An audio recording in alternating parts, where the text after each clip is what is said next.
Good morning. Welcome to Paula's Desk. This morning I want to talk to you about the Sermon on the Mount. I had never really thought much about it, and it never really has spoken to me very much until recently. And I was thinking about Jesus and what he was thinking as he looked at the people that were surrounding him. But have you ever wondered if Jesus really cares about you, cares about your problems, or cares about your grief, or cares about your pain, both physical and mental? Well, I have too. But like I said, recently I read the Sermon on the Mount and I thought, oh my goodness, Jesus does care. So I want to start reading, and I will tell you the key to this and how God spoke to me about this is I started in Luke 6, and this is Luke 6:17, and it says, when they came down from the mountain, the disciples stood with Jesus on a large level area surrounded by many of his followers and the crowds. There were people from all over Judea and from Jerusalem and as far north as the seacoast of Tyre and Sidon. They had come to hear him and to be healed of their diseases, and those troubled with evil spirits were healed. Everyone tried to touch him, because the healing power went out from him, and he healed everyone. So if you can picture Jesus, these people are around him, and he sees each one. He sees each of their problems, each of their pain. Maybe some of them had lost loved ones or even children, so they were grieving. Some of them were crippled, and it said like some of them had evil spirits in them. So he saw that, and he had compassion for them. So just realizing that, I want you to think about that and think, does he see me? Does he have that compassion for me? And let's see what he said to these people. He wanted to reassure them, I think. When your children are hurting, you try to console them. You try to say, it's going to get better. It'll be okay. And, you just try to do the best you can to make them feel better. I think Jesus was doing that in one way. And, of course, he has a lot more power and compassion and insight than we do. But think about that as I read this. So one day he saw the crowds gathering, and Jesus went up on the mountainside and sat down. His disciples gathered around him, and he began to teach. God blesses those who are poor and realize their need for him, for the kingdom of heaven is theirs. God blesses those who mourn, for they will be comforted. God blesses those who are humble, for they will inherit the whole earth. God blesses those who hunger and thirst for justice or righteousness, for they will be satisfied. God blesses those who are merciful, for they will be shown mercy. God blesses those whose hearts are pure, for they will see God. God blesses those who work for peace, for they will be called the children of God. God blesses those who are persecuted for doing right, for the kingdom of heaven is theirs. God blesses you when people mock you and persecute you and lie about you and say all sorts of evil things against you because you are my followers. Be happy about it. Be very glad, for great reward awaits you in heaven. And remember, the ancient prophets were persecuted in the same way. So as I read each of those, I thought, he's reassuring these people. They're going to be blessed. He cares about them. He's going to comfort them. And he goes on to say that, if you're merciful, you will receive mercy. And if you work for peace, you will be called the children of God.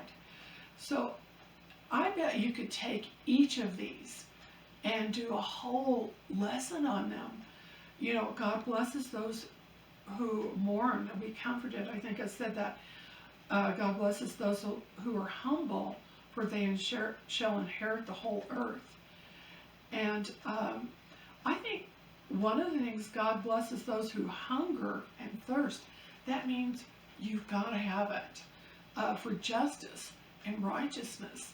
And many people are, especially some people that are sad about the political situation now, they hunger for that justice and that righteousness. But he said we will be satisfied. What a promise. So as I went through these, I thought, he's reassuring us, even though we're going to be persecuted, it's okay. He said, rejoice about it, for great is your reward in heaven. So he knew we would have a hard time as his followers, because there's, Satan is on earth too, and he doesn't want us to follow Jesus. He sure doesn't. And I think, like I said, I think the main reason Jesus did this, he was trying to reassure people, let them know how much he cared for them. And he cares for you. He has that compassion for your problems, your grief, your pain, and for mine. And he cares about our kids and our grandkids, and he has compassion for them. Even our kids that are in trouble. Jesus had great compassion for people that were in trouble and not following the moral standard of the time and things. He would minister to them. So the Beatitudes do tell us that he cares about us when we're hurting. He promises blessings. The promise of blessing is not just earthly prosperity. It's more a deep joy and peace. I think just knowing, instead of worrying all the time and thinking, oh, I'm so worried about this. How is this going to work out? My kids are in trouble. Some of you may even have kids and grandkids that are taking drugs, and it's a huge problem now. And only Jesus. I'm going to say this because I work in a detention center, and I've seen it, and I really think only the power of God can break that addictions. All of those addictions to alcohol and drugs and pornography and all those horrible addictions that are out there. But Jesus gives us hope and joy. He's comforting us. He's telling us, I can take care of this. Put it in his hands. Pray. Lift them up in prayer. Have a room where you pray, a war room. If you've never seen that movie, watch it. It's called The War Room. And you have a room where you pray, and you don't give up until it's answered. Because we know that Jesus has compassion. He had compassion on these people that were surrounding him. He healed them. He helped them. He ministered to them. He said they're going to be blessed. And we're going to be blessed too. So it's really important, I think, to realize that God's kingdom is different than, on earth.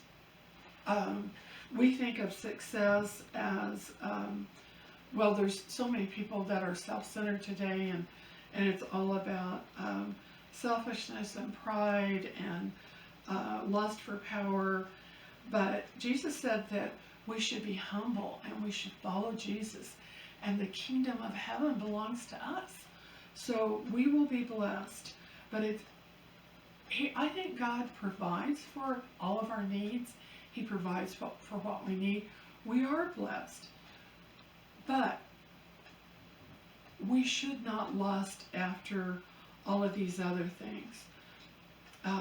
We should have pure hearts.